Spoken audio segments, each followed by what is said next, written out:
నాకైతే బేసిక్గా mass masala action entertainment movies అంటే చాలా ఇష్టం. ఆ ఫైట్లు, ఆ హీరోకి ఇచ్చే బిల్డప్లు, ఆ ఎలివేషన్లు, ఆ సాంగ్స్ ఇవన్నీ సినిమాలో ఉంటే నాకు పర్సనల్గా బాగా నచ్చుతుంది. అలాంటి నాలాంటి వారిని టార్గెట్ చేసి తీసిన సినిమా మిస్టర్ బచ్చన్. యాక్చువల్లీ ఇలాంటి యాక్షన్ ఎంటర్టైన్మెంట్ మూవీస్కి రివ్యూస్ అవి ఇవి అని లెక్కలు ఉండవు. ఎందుకంటే it depends on every once own taste. ఒకవేళ మీరు యాక్షన్ మూవీస్ ఇష్టపడే వాళ్ళైతే మీరు సినిమాకి వెళ్ళిన తర్వాత ఆ మూవీ మీకు నచ్చితే ఆ సినిమా హిట్టు, లేదంటే ఫట్టు. ఆ లెక్కలో చూసుకుంటే జెన్యూన్గా నాకైతే మిస్టర్ బచ్చన్ సినిమా ఏమాత్రం నచ్చలేదు.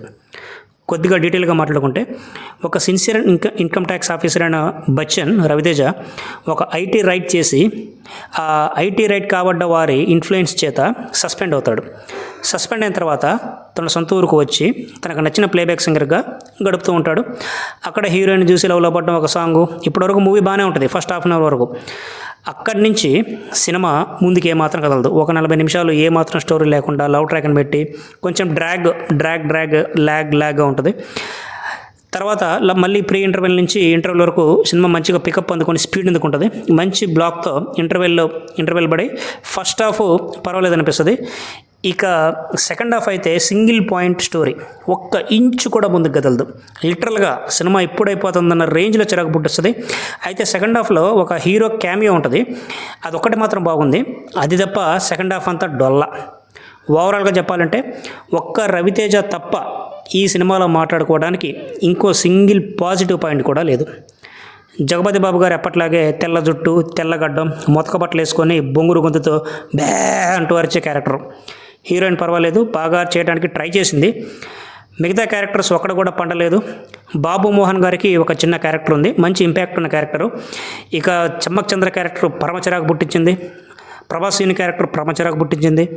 సత్య ఫస్ట్ హాఫ్లో కామెడీ చేయడానికి ట్రై చేశాడు, కానీ కొంతవరకు సక్సెస్ అయిందంతే. ఇక మ్యూజిక్ విషయానికి వస్తే మిక్కీ జే మేయర్ ఈ సినిమాకి మ్యూజిక్ డైరెక్టర్. ఆయన ఇచ్చిన పాటలో సినిమాలో ఫస్ట్ పాట బాగుంది, మిగతా పాటలు అంతగా నాకైతే ఎక్కలేదు. ఇక ఫైనల్లీ డైరెక్టర్ హరిశంకర్ గారు వచ్చి మాట్లాడుకుంటే, ఓవర్ కాన్ఫిడెన్స్ మనల్ని ఎలా కిల్ చేస్తుందో అని చెప్పడానికి ఈ మూవీ ఒక బెస్ట్ ఎగ్జాంపుల్. తీసుకుందే పెద్దగా బలలేని ఒక సింగిల్ పాయింట్ స్టోరీ, దానికి మార్పులు చేసి మా సినిమాగా తీయాలనుకోవటం ఒక పెద్ద తప్పు. సరే, డిసిషన్ తీసుకున్నాడు. దాన్ని తెరకెక్కించే క్రమంలో అయినా మనలాంటి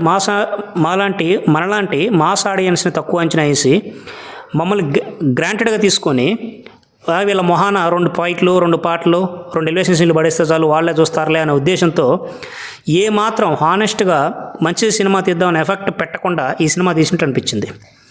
ఈ సినిమా వల్ల హరిశంకర్కి పెద్దగా నష్టం రాకపోవచ్చు, ఎందుకంటే ఆయన మార్కెట్ ఆల్రెడీ తక్కువ ఉంది. తర్వాత పవన్ కళ్యాణ్ గారితో సినిమా తీస్తున్నారు, మేబీ ఆ సినిమా మంచిగా హిట్ అవ్వచ్చేమో.